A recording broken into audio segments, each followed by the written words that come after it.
Hello there, and welcome to episode 10 of the Dudes Being Guys Sports Podcast. Just guys being dudes. My name is Marco Yerkovich. Joining me, as always, is Easton Nelson. What's up, guys? All right, on today's episode, we'll be discussing the Raiders dealing Amari Cooper, the Lakers-Rockets fight, and the subsequent suspensions, Ohio State's astonishing loss in West Lafayette, our college football playoff picture, and much more. And before we begin, I'd just like to remind everyone to please like this video, subscribe to the channel, and leave a comment down below. All right, so the Raiders trade for Amari Cooper, or the Raiders trade Amari Cooper to the Cowboys. Yes. So did the Cowboys overpay for Amari Cooper? Yes. Okay, Very much so. I mean, elaborate. What are your thoughts? Let me get the chance, Marco. Okay, go. A first-round pick for a decent wide receiver. A Pro Bowl caliber, potential Pro Bowl caliber talent. Probably not in the NFC. I mean, he was probably capable in the AFC of making it to the Pro Bowl, but he's still a solid number one wide receiver, one that they absolutely do not have right now. Yeah, I mean, obviously, they have probably one of the worst receiving cores in the NFL. So you have to overpay when you have need. Yes, but I'm kind of going back on my argument now, actually. There isn't very good wide receiver talent in this draft. No, so, it's a terrible wide receiver Stanley draft. Morgan, number one pick. No. Honestly, like, who are you going to take a wide receiver? And honestly, in the first round, are you going to take a better player than you would have with Amari Cooper right now? Probably not. It's the same argument we were having with the Khalil Mack trade, which isn't an argument. And pretty soon, when Amari Cooper proves himself, it's not going to be an argument either. So I feel like it'd be easier to find an Amari Cooper than a Khalil Mack, though. Yeah, of course. But, I mean, Amari Cooper's still a talented player and a player that this Cowboys offense desperately needs. So with this addition to their offense, are they now a playoff contender in your eyes? Dak Prescott's still their quarterback. Yeah. I mean, that's all I got to say. Yeah, I mean, we'll get into that in a second. But in my eyes, I think they kind of are because, you know, he's just such a good threat. And honestly, they're in a really good spot right now.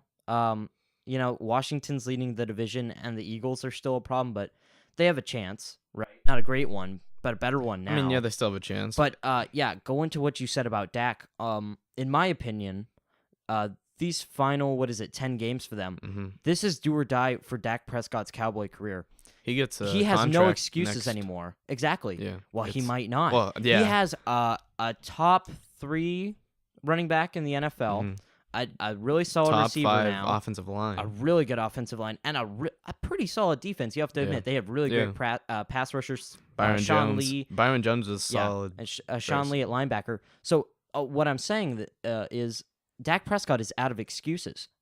Everything is on him now. I mean, not especially everything. now that he has a good wide receiver. Yeah, the blame will go on him. You can't say that he doesn't have anybody to throw to. Right. Because Cole Beasley's decent. He's an underneath guy. And now you have the over-the-top threat in Amari Cooper. You have a solid running back, a great offensive line. There's no more excuses. And if he can't produce and regularly throw over 250 yards a game, then I don't see the Cowboys signing him long-term. Yeah, He's not a franchise quarterback in my eyes.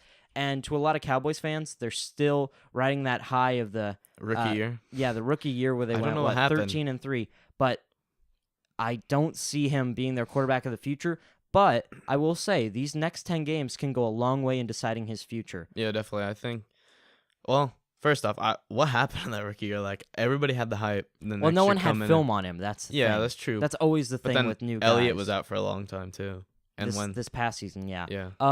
You know, I don't know, but this, you know, we said it. This is the test for Dak Prescott. These last 10 games are monumental in deciding his future with the Cowboys. It's either making a ton of money on a long-term deal or possibly not even on a team. Yeah, or a minimum backup. Yeah. So, yeah, so that Amari Cooper trade is going to have ripples throughout the Cowboys and the NFL. Isn't he hurt, though?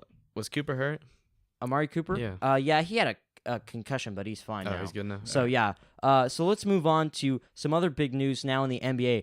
The multiple ejections from the Lakers-Rockets in-game scuffle. 4-game suspension for Brandon Ingram. 3-game suspension for Rajon Rondo. And a 2-game suspension for Chris Paul. Your thoughts on this fight and the punishment doled out for it? Well, I mean, I always like seeing some fights in sports. I mean, of course. Everybody does. It's very entertaining. Right? Yeah. But I don't agree with the Brandon Ingram suspension. I know we talked about it earlier. I just don't think 4 games. I don't think he should have gotten the most games out of everybody because, yes, he started it. Yeah, but he instigated the fight, James which Harden, I think is what really... It's like a rule? Yeah. Oh, okay. I think... Well, I don't know if it's a rule or as much as one of those unwritten rules.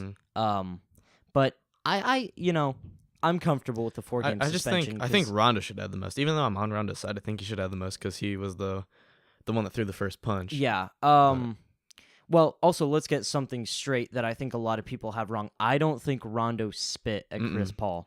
he spit, but unintentionally, and it Yeah. wasn't like spit. It was I don't know what you want to if call you've it. ever worn a mouthpiece, you have that takes up a lot of space in your mouth. You can't And even. you're running, so your saliva's building Yeah, up. he can't spit with the mouthpiece in. Yeah.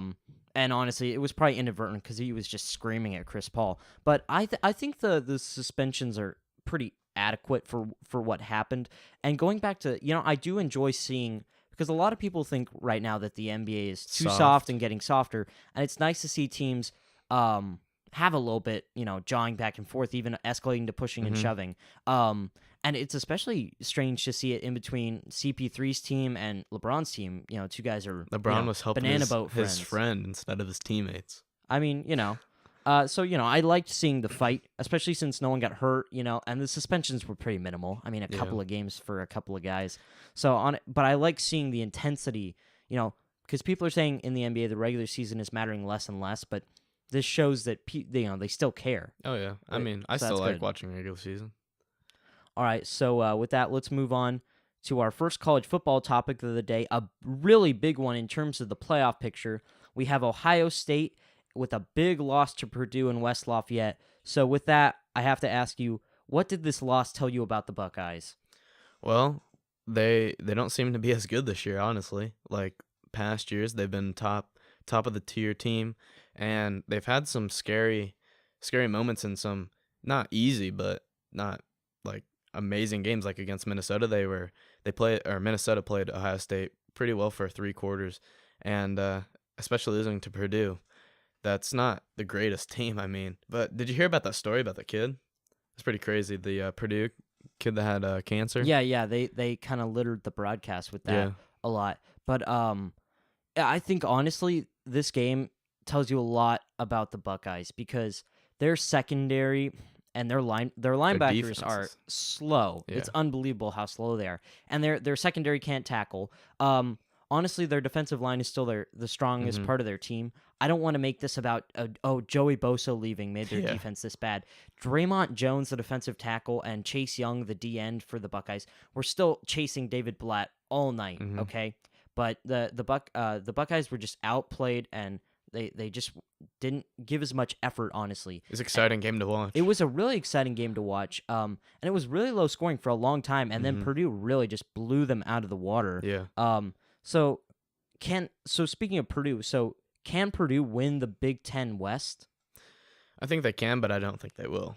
I mean, let's see. They still have Michigan State, Iowa, and Wisconsin to play, which That's is a tough 3 schedule. tough teams. And I don't know if they can.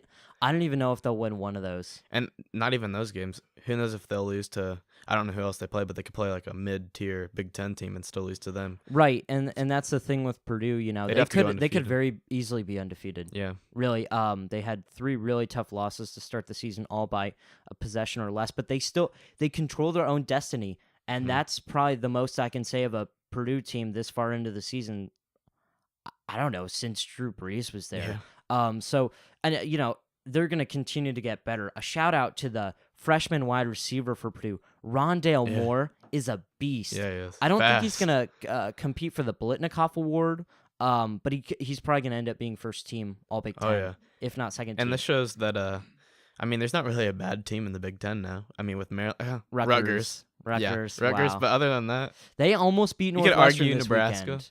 but Rutgers almost beat Northwestern Yeah, they this did. weekend, but Northwestern made the comeback. So, looking more back at kind of the scale this game brings, could this loss be damaging to Ohio State's playoff hopes and the Big Ten's playoff hopes in general?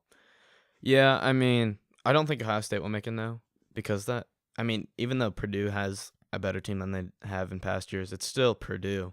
And when the college committee looks at that, they're going to see that as, well, that's not even a top 25 loss or whatever. But I still think Michigan can get in because they've had some pretty big games that they've won, but they still have Ohio State and Penn State coming up, which we'd have to see if they win those to see if they even get into the playoffs. But for Ohio State, I don't think so.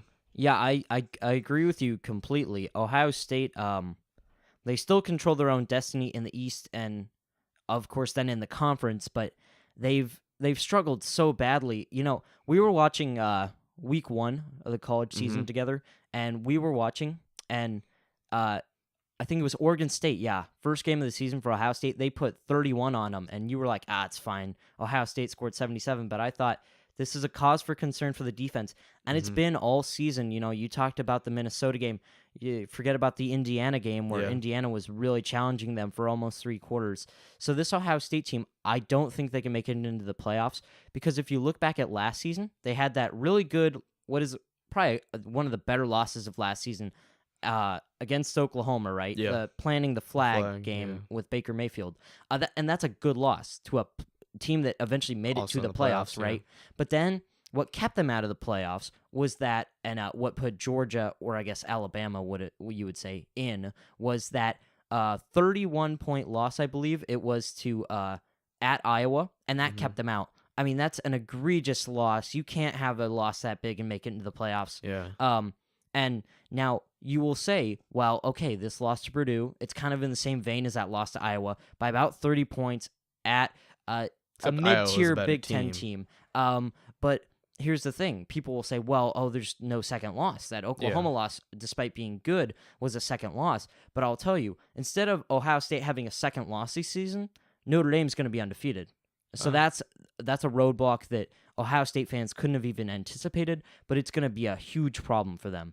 Notre Dame being undefeated, Clemson, Alabama, then, I mean, then it's Whoever. just who you prefer of Yeah. the remaining conference champions if they're all one losses. Mhm. You just have to look at resumes. And you talked about Michigan. I think Michigan will beat Ohio State, and I think they'll win the Big Ten. Mhm. Preseason, I made a video of I think it was the 11 teams I said could make the playoff. And I had Michigan in the script that I had written for it, and then the Took 'em last out? second I took them off. I took them and a couple teams off, and I'm kicking myself because I think they'll make the playoffs. So speaking of Michigan and Jim Harbaugh, they got a huge win this weekend. They beat Sparty on their home field. So with that win and the Wisconsin win, can we finally say that Harbaugh can win the big games and he's a good coach? I mean, we kind of have an ongoing joke of whenever we talk about Jim Harbaugh is he can't win the big games. You gotta believe, Yeah, though, man. yeah. But I mean, this is 2 this year, so I think not only us but other college football fans are gonna cut down on the meme or the joke or whatever you want to call it of him not winning big games. But I mean, it's 2 games. I don't know how many. Penn State games is going to he's- be another big yeah. roadblock, but I believe they're going to win that game, and I think they're going to win pretty convincingly. And then, of course, there's still other games, but of course, the big one that people are going to hone in on is that Ohio State game the day after Thanksgiving. Mhm. I think they're going to win that game, and I think whoever they play Is it in from the West, they're where going to win is that. it at? Ohio State or is it It's in Michigan? I don't I'm not remember. sure. But I don't really think it matters because they're going to win, and You they're going to think? win pretty convincingly. I am fully on the Michigan bandwagon. They I think played I am too. amazing. Yeah. Part of the reason is so far how they've played since the Notre Dame game, plus the Notre Dame loss looks really good right now. Yeah. It's probably the best loss in the country, aside Probably. from. I don't know, actually. I That think is that's probably the probably, best yeah. loss in the country, yeah. But if we're just now looking from the perspective of how their game last week against Michigan State went, they held Sparty to 94 yards. Mm-hmm. That's the That's lowest crazy. Michigan State has ever been held to. That was ever. a heated game too. Yeah. Let's talk about some of the pregame stuff. So Michigan State came down. They always lock arms and walk across the field, Mhm. right? But they were a couple minutes late. And I saw Joel Klatt talking about this. They were actually pretty late, like 15 to 20 Really? minutes late. I didn't hear that. And so by then, Michigan players had gone on the field and they were just warming up. One of them includes All-American linebacker Devin Bush, Mhm. and they kind of walked through them. And Devin Bush got mad. He started swiping at the logo, the Spartan logo, and there was a scuffle. And I don't know your Pretty thoughts crazy. on this. I mean, that's the first time I've really seen something before the game happen that there's been a couple fights. I mean, it's a rivalry, so it's gonna happen. Not necessarily pregame, but there's always gonna be the chippiness wherever it happens. And I mean, That's good I like for to see it, rivalries, like though. I yeah, said, yeah. I as we said, kind of with that fight in the NBA, I like to see some you don't want to ever see stuff go over the top, but just that little jawing, pushing and shoving, you like to see that a little bit. Yeah. Players showing some emotional investment in the game along. It makes it more fun to watch. It does. It does. And it's nice to see And I hate the rivalries people that that are still like, have some hatred in them. I hate the people that are just like, we don't want to see that. Yes, we do. I like to see some aggression in these Yeah. players. They're playing football. So we kind of alluded to the college football playoff picture a little bit with these past two topics. Now let's jump right into it with our college football playoff picture. Easton, let's start from one with yourself. Alabama. Is that all you got? Yes. I don't think I have to explain myself. At one, I have Alabama. It's going to be interesting to see LSU next week. Of course, both Alabama and LSU have bye weeks before they play each other. Mm-hmm. Coincidence? I don't know. But Alabama probably has. We talked about this a couple weeks ago, but I'm pretty sure I'm ready to say this, and I will be even more ready to shout this from the rooftops after the LSU game. I think they might have the best offense in college football history. I don't know if there's an offense that has been really better. I mean, points-wise, efficiency. Tua Tagovailoa could win the Heisman, and even if he doesn't win the Heisman, he's probably the best technical quarterback in the country. He hasn't taken a snap in the fourth quarter yet. Yeah. He hardly plays in the second half. I mean, it's pretty amazing. Yeah, I mean, he's putting up a bunch of stats for split time, too. Like, I mean, he has all the targets in the world, too. Right. So it makes his life easier, but it's pretty crazy. Yeah, like you said, they probably are the best offense of all time. Here's a crazy stat I saw. So, last game for Ohio State, Dwayne Haskins set an Ohio State record with 73 pass attempts. Mm-hmm. Ohio State record, blew it out of the water. The previous one was like 52.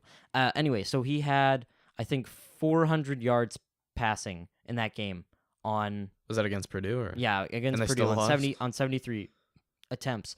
But Tua Tagovailoa, in his past 4 games that he's played, has had 72 attempts.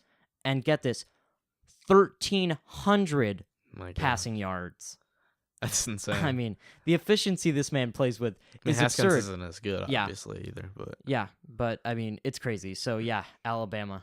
So who do that's you have? That's probably gonna be the number one for the rest of the year. For a while, maybe. Unless they lose somehow. All right. So who do you have number at 2? I have Clemson. I looked at their schedule before I put this on the list, and they have a pretty easy schedule to end out the year. They don't have any ranked opponents or anything, and if their defense keeps it up and their offense keeps it up, I think they should stay at number 2 on my list. Yeah, I had Clemson at 2 for a while, and I'm keeping them. So in my opinion, it's Alabama, a big space, and then the rest of the field. Yeah. I have Clemson at 2, just ahead of number 3. Their defense is number 1 in defensive efficiency, and Trevor Lawrence has shown in the past few weeks he's really adapting to the passing game. He really got going against Wake Forest, but last week he just completely destroyed NC State. So who do you have at 3? We might have the same list. At number 3, I have Notre Dame. Going on with the schedule thing that Clemson have, they have a pretty decent schedule, no ranked opponents, but I guess they do have some teams like Northwestern, Florida State, USC that could possibly be. Yeah, they actually have a pretty. Yeah. There's no like an Alabama or Ohio State in there. They have some like sleeper teams that can put up a fight. Teams that are like mid-level, not ranked, but they shouldn't take them lightly because that could definitely ruin their USC playoffs. Could get hot by the end of the season and really cause a problem there. But yeah. So yeah, I also have Notre Dame at 3. That win against Michigan looks really good. The win against Stanford doesn't look as good, but they've played so dominant since putting Ian Book in at quarterback. They just killed Virginia Tech a couple weeks ago, and they continue to roll. That scare against Pitt a couple weeks ago, but all teams outside of Alabama have had at least one scare this year. So who do you have it for? Michigan.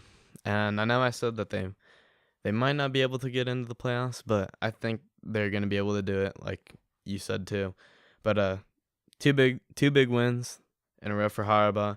They're starting to prove to me that they can make the playoffs. And I mean, I don't know how far they'll get once they get there, but we'll have to see that. But it'll be hard. Like I said earlier, they play Penn State and Ohio State, but I believe in them. Yeah, that's that's pretty valid. I went back and forth on this one, but I just put LSU for the fact that their schedule has been really difficult. They played a lot of tough teams, and their only loss is to Florida, who still controls their own destiny in the SEC East. And LSU's defense is just phenomenal. And, if Danny Etling can have a good couple quarters, they could probably beat almost anyone in the country. Mm-hmm. So who do you have at 5? The outside looking in, I have LSU at number 5. They, like you said, they have a ton of promising wins as they beat Miami, Auburn, and Georgia, which neither of us thought they were gonna win at all. But um, to me, they felt somewhat inconsistent to me on the offensive side. They really have, Yeah. yeah. So, I mean, when they lost to Florida, I felt like that was a kind of a big loss for them, and I don't know if the football committee will put them in because of that, but I don't have them in just yet because of that Florida loss. Yeah, so at 5, we just switched 4 and 5s.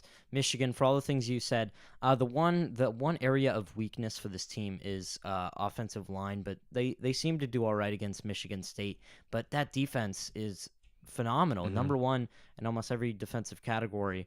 As we said earlier, held Michigan State to 94 yards. And the only touchdown they gave up in the game was on like a 20-yard drive off a Mhm. fumble from their Michigan's offense. So the defense played awesome, and if the offense can just keep things rolling just a little bit, Just be honestly, decent. you barely need to score in double digits Yeah. if you want to win You as just a got to be Michigan decent, team. and you should be able to win. But Yeah. So who do you have at number 6, the final spot? 6, I have Georgia. I don't know how confident I am in this, but I think that their team's good enough to win the national or get to the national championship because Alabama. But I mean, they have one of the best defenses, and their offense is really good too. But will they get the chance to make the playoffs? Probably not, but we'll have to find out. Yeah. So at number 6, there are a lot of teams that could go here. Be it Texas, Oklahoma, Georgia, Florida, UCF for some people. I don't know. But honestly, there's so many different teams that I can put here. But I'm gonna put Oklahoma. Now I know they lost to Texas, I but wanted to Texas put has lost to Oklahoma. Maryland, and they barely beat K-State Mhm. and Baylor. And Oklahoma looked so dominant over TCU. And outside of a really shaky second quarter, their defense they fired Mike Stoops. Mhm. And Ruffin McNeil is now the new defensive coordinator for Oklahoma, and they look, this could be different now. I I know love their offense. it looks different, yeah. And honestly, it feels weird ranking Oklahoma over Texas, even though Texas beat Oklahoma, but just strength of record wise, I believe in Oklahoma more, and they'll get a chance to vindicate themselves in the Big 12 championship game Mhm. if they match up against Texas, and that could be a game that catapults them into the playoff, in my opinion. Yeah, that'd be a really interesting game. Okay, so now moving on to a really just bizarre story in the NBA. Former commissioner of the league of the NBA, David Stern, came out in an interview and made some very interesting comments about To say the least. the Pelicans GM and Anthony Davis and the Chris Paul trade. It was just a really bizarre sequence, and he called the Pelicans GM, he called him A lousy. a lousy GM, and he just kind of further explain the I mean, was Chris this Paul like- trade. I mean, what are your thoughts on I this? mean, I This didn't- is just so weird. I didn't read up too far in this, but was this like a secret tape? Like it was just No, it was just it just was went an out open there? interview. Oh wow. I mean, the thing is, a lot of people know why David Stern rejected this Mhm. trade because at the time, the Pelicans, they weren't the Pelicans, but the New Orleans team Hornets. did not have an owner. So Mhm. by proxy, David Stern, the owner or the commissioner of the league, was the owner technically Yeah. of the New Orleans franchise. He vetoed the trade that Dell Demps, the GM at the time for New Orleans, and he still is, Mhm. made for to deal Chris Paul. It was an abysmal trade. You can look at it.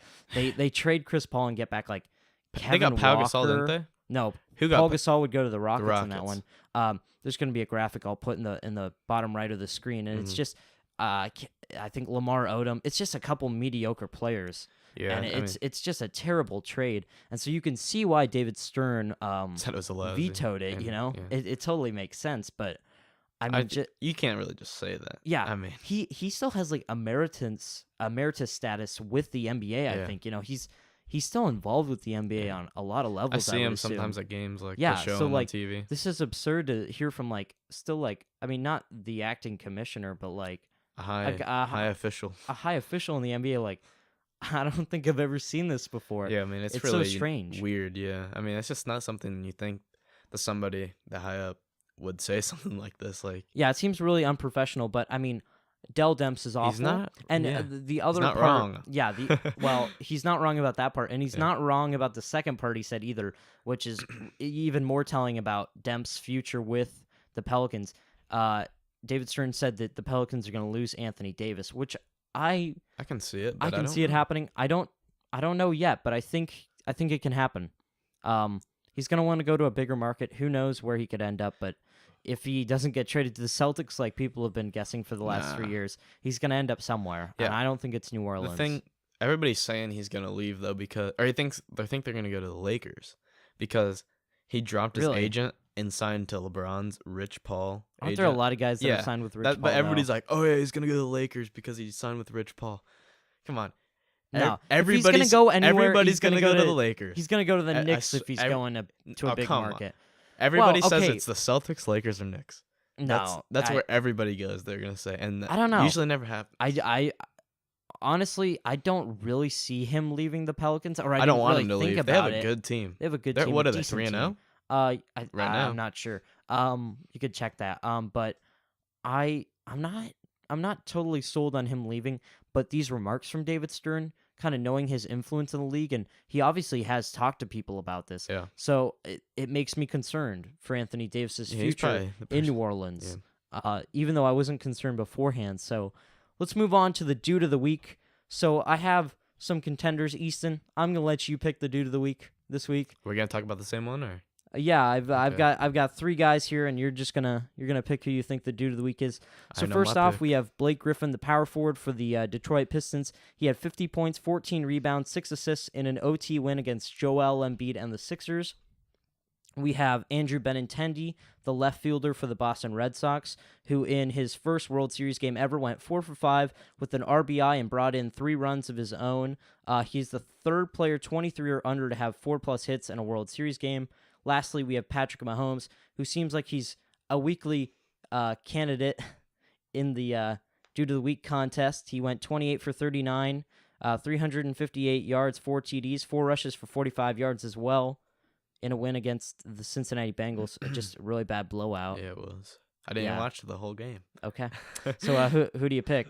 I know who you're not going to pick, but who are you going to pick? You know who I'm not gonna pick? Of course. I'm gonna pick Blake Griffin though. Yeah, I have to agree with you. It's You were pretty gonna solid. pick that too? I know. Well, for Mahomes, he's just doing this every Yeah, week, every and week. honestly, the Bengals defense isn't really anything to behold. So, but Benintendi, what he did was historic, but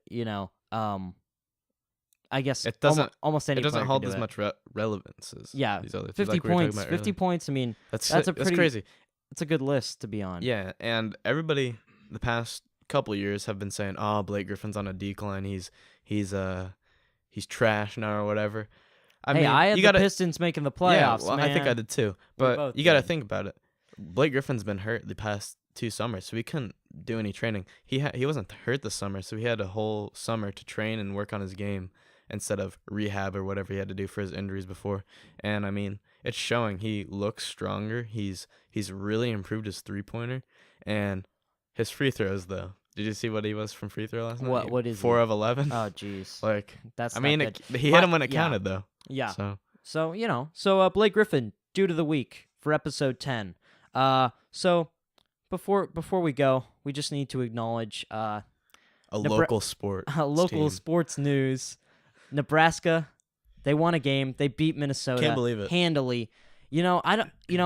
I've been was expecting there. this for a while. They should have beat Colorado in week 2, and Should've they beat really a lot should have of beat teams. Northwestern. A lot of teams. And as Scott Frost said, he said this multiple times. He said he can't believe how this team has just found ways to lose or have been unlucky in the way they've I mean, we had lost. a 98% chance to 98.7, beat, man. 0.7 to beat It's crazy. Northwestern. My God. But they finally got the win. And I was talking with someone today, and they said something that totally made sense to me, and I thought it was hilarious. Nebraska might be the best 1-6 college football team of all time. We put Yeah. up 650 yards of total offense. I mean, Adrian Martinez is the only one besides Kyler Murray to. I can't remember the exact stat, but it was a certain amount of passing and rushing yards in the game. And Yeah. I mean, Nebraska's, you'd expect to win more. if you're Nebraska, gonna- watch out. Ohio State, Michigan State, Iowa, teams late in the schedule.